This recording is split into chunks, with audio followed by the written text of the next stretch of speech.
에베소서 3장 1절부터 13절인데요. 그냥 쭉 다 읽어보겠습니다. 1절부터 읽겠는데 교독하겠습니다.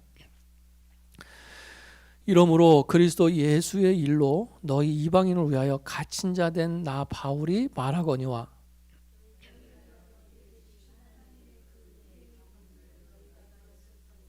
곧 계시로 내게 비밀을 알게 하신 것은 내가 먼저 간단히 기록함과 같으니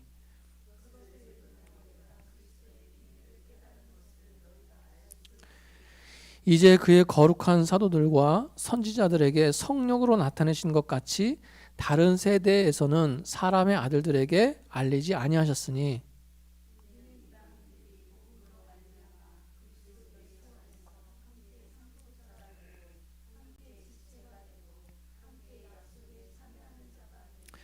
이 복음을 위하여 그의 능력이 역사하시는 대로 내게 주신 하나님의 은혜의 선물을 따라 내가 일꾼이 되었노라.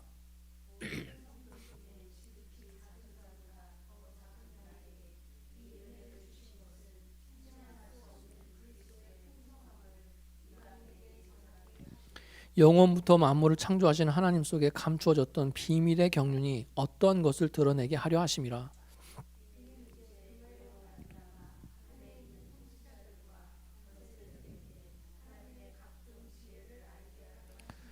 곧 영원부터 우리 주 그리스도 예수 안에서 예정하신 뜻대로 하신 것이라.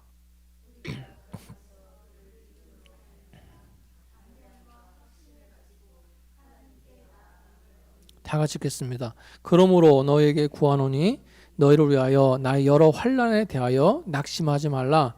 이는 너희의 영광이니라. 아멘. 우리가 지난 시간에는 예수님께서 이루신 화목에 대해서 봤어요. 그렇죠? 사람과 사람 사이의 화목을 이루셨고 또 사람과 하나님 사이의 화목을 이루셨다 그랬습니다. 그래서 예수님께서 그렇게 화목의 정수가 되셨는데 우리는 그 예수님 안에서 사는 사람들이기 때문에 우리 자신도 화목할 뿐만 아니라 다른 사람도 화목하게 하는 그런 삶을 살아야 된다. 이런 말씀을 드렸습니다. 그리고 또 하나 그렇게 예수님의 화목하심 위에 세워진 것이 뭐라고요? 바로 교회다 그랬습니다. 교회다. 그래서 우리는 하나님의 권속, 다시 말하면 주님 안에서 하나님의 한 가족이고 그래서 우리는 함께 자라나고 함께 지어져가는 존재다. 그렇게 교회에 대해서 말씀을 드리면서 마무리를 했습니다. 그럼 이제 3장으로 넘어오는 거예요. 여러분 그 1절 끝부분을 보시면 나 바울이 말하거니와 이렇게 되어 있죠. 원문을 봐도 원문을 보면 나 바울은 점점점 이렇게 되어 있어요. 그러면서 2절로 넘어가는 것 같잖아요. 그죠? 말하거니와 너희를 위하여 이렇게 2절로 넘어가는데 사실은요 3장 14절로 넘어갑니다.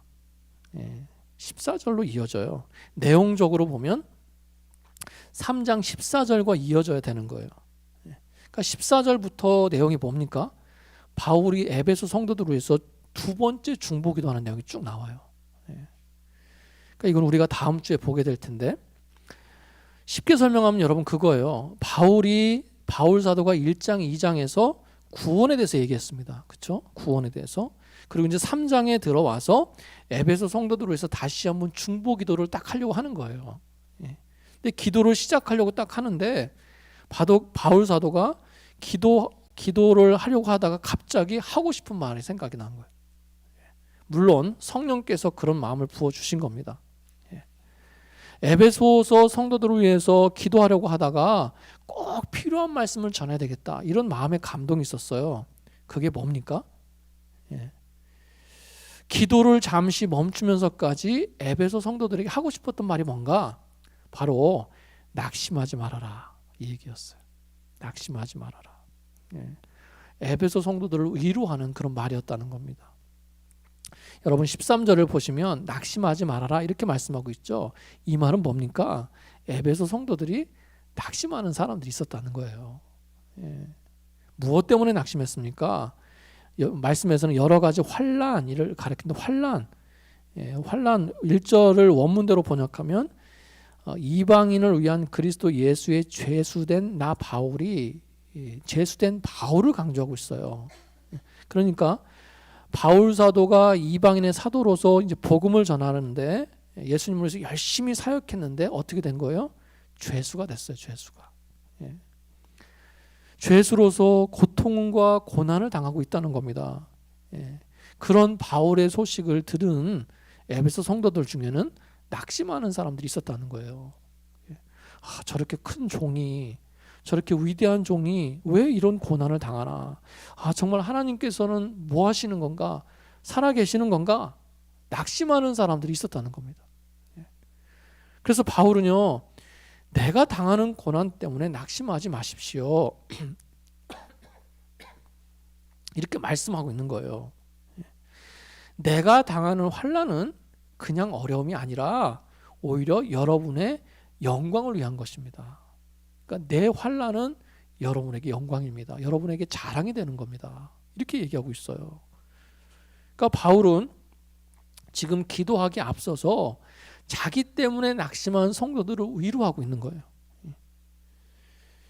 14절부터 에베소 교회를 향한 바울의 두 번째 중보를 시작하기 전에 낙심한 성도들을 위로할 필요가 있겠다. 이런 마음의 감동을 하나님께서 주신 겁니다. 여러분, 그러니까요, 지금 갇혀있는 바울이 자유하고 있는 성도들을 위로하고 있습니다. 위로 받아야 될 바울이, 오히려 고통의 당사자인 바울이 그래도 어느 정도 평안함 가운데 있고 자유함 가운데 있는 그 성도들을 위로하고 있다는 거예요. 어떻게 이럴 수 있습니까? 바울은 목회자고 선교사니까 그럴 수 있습니까? 당연한 겁니까? 바울은 인격적으로 훌륭해서 그런 것입니까? 마음은 안 그런데 억지로 힘을 내서 이렇게 하는 것입니까? 아니죠. 바울의 마음은 진짜였어요. 갇혀 있지만 그 마음은 자유하고 있습니다. 고통 중에 있지만 감사하고 있어요. 오히려 자신을 보고 낙심한 사람들을 위로할 만큼 뭐예요? 이 심적으로 영적으로 여유가 있다는 거예요. 여유가. 넉넉하다는 거예요. 스스로 갇힌 죄수라고 표현은 하지만 그것은 곧 자신이 복음을 전한 증거다. 이렇게 얘기하면서 낙심하지 말아라. 이렇게 얘기하는 겁니다. 오히려 낙심하는 성도들에게 나의 갇힘은 여러분의 영광입니다. 이렇게 얘기하고 있어요. 여러분, 이런 바울의 자유함과 담대함이 저 여러분에게도 있으시기를 축복합니다. 이 신앙이요, 믿음이 이런 여유가 좀 있어야 되는데, 그죠? 항상 뭔가 쫓기고 힘들고 고달프다는 거예요. 아닙니다. 감옥에 갇혀 있어도 이런 어떤 영적인, 이 심적인 이런 평안함과 넉넉함을 우리가 구해야 될 줄로 믿습니다. 여러분, 기독교 역사를 보면 수많은 사람이 순교를 당했어요. 그런 사람들이 글이 지금까지도 이어져 내려오고 있습니다. 멀리 볼 것도 없어요. 북한에서 순교당한 성도들의 글이나 소식들을 우리가 가끔 볼 수가 있습니다. 예배드리다가 들켜가지고 총알도 아깝다고 막 탱크로 밀어버리고 죽이는 그런 일이 이 시대에도 일어나고 있어요. 이그나티우스라고 하는 초대 교부가 있었습니다. 여러분 아시는 것처럼 교부는 사도들 다음 세대를 교부라고 불렀어요. 이분은요, 안디옥의 감독으로 있었습니다. 어떻게 됩니까? 로마의 죄수로 끌려가서 결국 거기서 처형을 당해요. 거기서 곳곳에 있는 성도들에게 편지를 썼습니다. 그 서신이 지금까지도 이렇게 남아 있어요. 그 당시에 로마에 있는 어떤 기독교인들이 이그나티우스를 로마에 도착하면 구출하려고 계획을 짰습니다. 막 구출할 작전을 짜고 막 준비를 다 했어요. 그런데 그 소식을 들은 이그나티우스가 뭐라고 얘기합니까? 그러지 말아라. 그러지 말아라. 나는 하나님의 밀이니, 밀. 쌀 보리 할 때 그 밀이에요, 밀. 나는 하나님의 밀이니 그 맹수의 이빨에 걸려서 내가 영광스러운 신령한 떡으로 하나님께 바쳐지기를 원한다. 그러니까 나를 구하지 말아라. 이런 서신의 내용들이 지금도 있습니다. 그걸 보면 가슴 뭉클해지고 눈시울이 뜨거워지는 그런 내용들이 쭉 있어요. 살고 싶은 것이 사람의 가장 기본적 욕망 아니겠습니까? 본성이잖아요. 그런데 그리스도를 위해서, 복음을 위해서 순교당하는 것을 내가 기쁨으로 알고 가겠다. 여러분 어떻게 이렇게 할 수 있습니까? 이 인간적인 생각으로, 인위적으로 이렇게 되지 않아요. 내 노력과 내 힘으로 이렇게 되는 것이 아닙니다. 정말 성령님께서 그 마음을 붙들고 계셔야 돼요. 하나님의 은혜로 가득 차 있을 때 이럴 수 있는 힘과 능력이 있는 것입니다. 여러분 요즘 크리스찬들이 많이 힘들어하지 않습니까? 동성애 이슈라든가 교회를 핍박하고 성경을 핍박하고 코로나 이후에 교회가 많이 침체되어 있다 이런 얘기도 하고요. 예수 믿는 걸 드러내면서 사는 것이 점점 어려워지는 그런 세대를 살고 있는 것 같습니다. 앞으로는 더 어려워질 수 있어요. 우리에게 그런 상황이 주는 어려움도 있지만 정작 우리에게 주는 또 다른 시험은 뭡니까? 바로 그런 것 때문에 이 마음이 두려운 거예요. 걱정이 되는 겁니다. 이제는 어떻게 생활하나? 어떻게 내 신앙을 지키면서 잘 살 수 있을까? 바로 그 걱정이라는 거예요. 이제는 정말 쉽지 않겠구나. 노력해도 한계가 있겠구나. 바로 그런 낙심의 마음이라는 겁니다. 여러분 마귀가 우리 속에 두려움과 낙심의 마음을 부어주는 그것이 바로 더 큰 시험이 될 수 있다는 거예요. 왜 그렇습니까? 그것 때문에 우리가 기도하지 못하게 해요. 낙심하는 사람들의 특징이 뭔지 아십니까? 낙심하면 기도해야 될 것 같잖아요. 기도하잖아요. 근데 기도가 안 나와요. 기도해봐야 뭐해. 바로 그런 생각이 든다는 겁니다. 그 마음에 기도 대신 뭐가 있어요? 원망과 분노와 분열의 마음이 있어요. 그게 시험이에요. 그게. 여러분 그러므로 두려움과 걱정이 엄습할 때 기도하시기 바랍니다. 감옥 속에서 있으면서도 자유한 자를 오히려 위로하는 그 바울처럼 고난을 영광으로 고백할 수 있는 그런 영성을 갖게 해달라고 우리가 기도해야 될 줄로 믿습니다.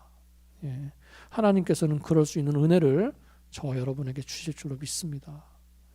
사람은 다 비슷해요. 어려움이 오면 걱정할 수밖에 없습니다. 염려할 수밖에 없습니다. 그러나 기도할 수 있게 하셨잖아요. 그렇지 않습니까? 내가 그 염려하는 마음을 가지고 매달릴 수 있는 하나님이 통로를 열어놓으셨잖아요. 그게 얼마나 큰 감사입니까? 자, 바울이 그렇게 낙심하지 않고 담대할 수 있는 이유가 뭐였는가? 감옥 속에서도 자유하고 낙심하지 않고 오히려 낙심한 자들을 위로할 수 있었던 그 힘은 어디에서 오는가?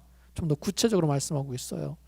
2절부터 7절의 내용을 보시면 뭐라고 얘기합니까? 바울이 자신이 계시로 받은 비밀이 있다 그래요. 계시로 받은 비밀이 있다. 쉽게 말하면 하나님 주신 말씀이 있다 이런 뜻이죠. 그러니까 내용을 쭉 보면 그 비밀의 내용을 말하는 게 아니라 전달의 방법을 얘기하고 있어요. 방법. 비밀을 어떻게 알려주셨는가? 두 가지입니다. 성령을 통해서 직접 알려주셨다는 거예요. 성령. 그리고 또 하나는 뭡니까? 자신이 깨달아서 알게 됐대요. 어떻게 깨달아서 알게 됐는가? 이미 주신 말씀을 통해서 자기 스스로가 충분히 깨달았다 이런 뜻입니다. 그러면서 뭐라고 얘기합니까? 내가 깨달은 이 비밀을 너희도 알 수 있다라는 거예요. 그러면서 이 세대 사람들의 아들들에게는 알게 하지 않으셨지만 너희는 알 수 있게 하셨다. 고린도전서 말씀을 보면 왜 세상에는 이 지혜를 가려놓았는가? 왜 믿는 자들에게만 이 지혜를 드러내셨는가? 하나님께서 연약한 자를 통해서 하나님의 그 은혜를 깨닫게 하시기 위해서라고 말씀하고 있어요. 이 세대에 세상 사람들에게는 알게 하시지 않았지만 우리는 알게 하셨다는 거예요. 우리는 그 비밀을 깨달을 수 있다는 것입니다. 하나님께서는 우리에게 그런 분별의 능력을 이미 주셨어요. 성령의 인도하심으로 그리고 이미 주신 말씀을 통해서 우리로 하여금 비밀을 알게 하셨습니다. 그래서 성령이 함께 하실 때 앞서 말씀드린 그 이그나티우스 교부 같은 그런 순교도 감당할 수 있는 것이고요. 우리 삶 속에 어떤 고난도 이기면서 갈 수 있는 그런 힘을 공급해 주시는 거예요. 여러분 성령의 인도하심을 구하시길 바랍니다. 그러나 또한 다른 것에서 찾지 마세요. 다른 방법을 찾지 마세요. 이미 주신 말씀에서 찾으시기 바랍니다. 또 하나, 바울이 감옥에 있지만 자유자로 낙심한 자들을 위로할 수 있는 그 흔들림 없었던 그 이유는 뭔가? 흔들림이 없을 수 있었던 이유가 뭐냐? 바로 자신의 사명에 대해서 흔들림이 없었기 때문이에요. 확고했기 때문이에요. 8절부터 13절까지 보면 그런 내용인데요. 바울은요, 자신이 받은 사명에 대해서 말씀하고 있습니다. 사명. 하나님께서 바울을 부르시면서 주신 사명에 대해서 얘기하고 있어요. 바울의 사명은 뭡니까? 복음 전도죠. 복음 전도. 여러분 어떤 사람이 무섭다고 합니까? 한 우물을 파는 사람이 무섭다 그러잖아요. 그럼 어떤 사람이 한 우물을 팝니까? 그것이 자신의 일이고 자신이 승부를 봐야 될 일이라고 확신하는 사람이 한 우물을 파는 거예요. 고지식하게. 그렇죠? 여러분 사명이 뚜렷한 사람은 이길 수 없습니다. 하나님이 주신 사명이 확실한 사람은 흔들리지 않습니다. 바울은 자신이 어떤 사람이라고 얘기하고 있어요? 지극히 작은 자보다 더 작은 자래요. 여러분 동의하십니까? 우리는 동의하지 못해요. 얼마나 대단한 사람입니까? 그런데 자신은 그렇게 느낀다는 거예요. 여러분 아시는 것처럼 바울에 대해서 좀 자세히 알 수 있는 게 성경에서 생각보다 많지 않습니다. 성경 본문에. 다만 바울이 육적으로 연약한 부분이 있었다, 육신에 가시가 있었다라는 본문이 좀 있죠.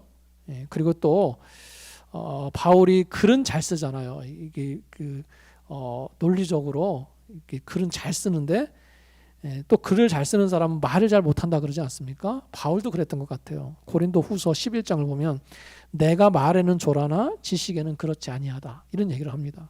그러니까 나는 좀 지식은 좀 있지만 말은 못한다 이런 뜻이에요. 그러면서도 복음은 참 잘 전했죠. 바울이 말을 잘했다면 아마 서신서를 덜 썼을 수도 있었던 것 같아요. 뭐 제 개인적인 생각입니다. 그러니까 이 정도로만 말씀하고 있지 바울에 대해서 자세하게 말씀하고 있지는 않아요. 그런데 2세기 말에 쓰여진 바울행전이라는 게 있습니다. 바울행전. 성경에는 포함되어 있지 않았지만 그래도 역사서 같이 바울의 이야기를 기록하고 있는 책이 있어요. 거기 보면 바울의 외모를 좀 자세히 표현하고 있습니다. 한번 상상해 보세요. 키는 작고 다리는 휘어져 있습니다. 대머리에다가 두 눈썹은 거의 붙어 있어서 일명 일자 눈썹이었어요. 코는 매부리 코인데 매부리 코였어요. 여러분 그려지십니까? 바울이 결혼을 안 한 게 아니라 못한 게 아닌가 이런 생각이 들어요. 그런데 거기 보면 압권인 내용이 있어요. 압권. 뭐라고 얘기하고 있냐면 그러나 그 외모를 보면 천사의 얼굴과 같았다 이렇게 얘기합니다. 저 아직 물 남아 있습니다. 그러나 외모를 보면 천사의 얼굴과 같았다 이렇게 얘기해요. 그러니까 이 앞의 내용을 보면 외모를 보면 좀 신뢰성이 좀 떨어지는 그런 말인데 사실 외모를 말하는 게 아니라 뭡니까? 하나님 앞에서의 그 중심을 말하는 거죠. 천사와 같았다. 이런 사도 바울이 어떻게 사도가 될 수 있었는가? 여러분 성경에서 사도라고 할 때는요 몇 가지 조건이 있어요. 예수님과 함께 먹고 마시고 같이 지내야 됐습니다. 예수님과 함께 사역하면서 예수님의 죽으심과 부활을 직접 목격한 사람이어야 돼요. 그것을 증언할 수 있는 사람, 증인, 그게 바로 사도의 가장 중요한 자격 중에 하나였어요. 여러분 그런데 바울이 언제 예수님과 함께 했습니까? 언제 예수님의 죽으심과 부활을 보고 체험했습니까? 오히려 어떻게 했어요? 하나님의 교회를 진멸하려고 했어요. 예수 믿는 사람들을 고문까지 했습니다. 예수 믿는 사람들이 신앙 고백을 거절하도록 만들었어요. 심지어 예루살렘에 있는 대제사장들에게 공문을 받아가지고 저 다메섹까지 예수 믿는 유대인들을 잡아 끌어오려고 거기까지 간 사람이에요. 가려고 한 사람이에요. 여러분 다메섹 그러니까 뭐 별거 아닌 것 같지만 155마일입니다. 예. 굉장히 먼 길이고요. 그 뜨거운 사막길을 가야 되는 거예요. 그러니까 예수 믿는 사람들을 잡아오기 위해서 그 정도의 열심을 가졌던 사람이 바로 바울입니다. 어떻게 보면 하나님의 교회의 큰 대적자예요. 오히려 하나님이 벌하셔야 되는 사람입니다. 그런데 어떻게 하셨어요? 심판하신 것이 아니라 그를 거꾸로 들이신 후에 그를 사도로 세우셨어요. 사도로. 그건 하나님의 은혜입니다. 은혜. 그렇죠? 바울이 자기 자신을 볼 때 자신은 심판을 받아서 마땅한 존재인데 그렇게 하지 않으시고 오히려 나 같은 사람을 사도로 부르셨다는 거예요. 얼마나 감사하겠습니까? 예. 그래서 자신은 정말 지극히 작은 자 중에 더 작은 자다 이걸 느끼면서 고백하고 있어요. 여러분 그런데 지극히 작은 자 중에 작은 자 이 고백을 언제 했는 줄 아세요? 바울이 부름받고 30년이 지난 후에요. 30년이 지난 후에 1차, 2차, 3차 선교 사역을 다 마치고 60이 넘은 노구에 이런 고백을 했어요. 이 고백을요. 사역 초기에 했으면 그래도 이해가 갑니다. 그렇죠? 얼마나 복음을 많이 전했습니까? 얼마나 많은 교회를 개척했습니까? 그런데 그런 후에 사역 말년에 이런 고백을 하고 있다는 거예요. 나는 지극히 작은 자 중에 작은 자다. 그러면서 뭐라고 얘기합니까? 그런 가장 작은 나에게 은혜를 주셨다. 은혜 때문이다. 그래, 은혜 때문이다. 예. 여러분 이 말 속에는요. 30년이 지났지만 여전히 그 부르심 받았던 처음 감격을 가지고 있다. 이걸 우리가 볼 수가 있어요. 예. 참 그래서 바울은 바울인 것 같습니다. 예. 30년이 지났으면 좀 덤덤해질 수도 있는데 우리가 자주 쓰는 표현 있잖아요. 나도 그랬어 그때는 뭐 그런 거라든가 그죠? 예. 이런 말도 할 수 있었을 텐데 바울은 지금 그때 그 감격을 가지고 얘기하고 있어요. 예. 무슨 말입니까? 사명에 대한 마음이 변함이 없다는 거예요. 예. 사명을 생각할 때 그 두근거림이 변함이 없다는 것입니다. 예. 30년 동안 사역하면서 얼마나 많은 은혜를 경험했겠어요. 그 영성과 그 경건의 능력이라든가 바울과 견줄 수 있는 사람이 얼마나 있겠습니까? 그래서 어떤 사람들은 그런 얘기도 해요. 지극히 작은 자 중에 작다 이 얘기를 지나친 과장이야. 좀 위선 같아. 이렇게 얘기하는 사람도 있어요. 예, 근데 아니죠. 아니죠. 위선도 아니고 과정도 아닙니다. 아직도 순수한 열정을 가지고 있는 거예요. 예. 저는 그런 바울의 모습이 참 부럽고 저도 그렇게 되고 싶습니다. 예. 그것은 뭐예요? 하나님 앞에서 변함없는 사명을 가지고 있다는 거예요. 예. 부르심에 대한 확신이 있었기 때문에 그 주신 은혜에 대해서 확신이 있었기 때문에 바울은 그렇게 고백할 수 있었던 겁니다. 아마도 부르심에 대해서 확신하지 못했다면 감옥에 있으면서도 기뻐하지 못했을 것 같아요. 내가 뭘 잘못했나? 내가 사도인 게 맞긴 맞나? 혹시 나를 심판하시는 건가? 이런 생각에 휩쓸려서 괴로워했을 겁니다. 예.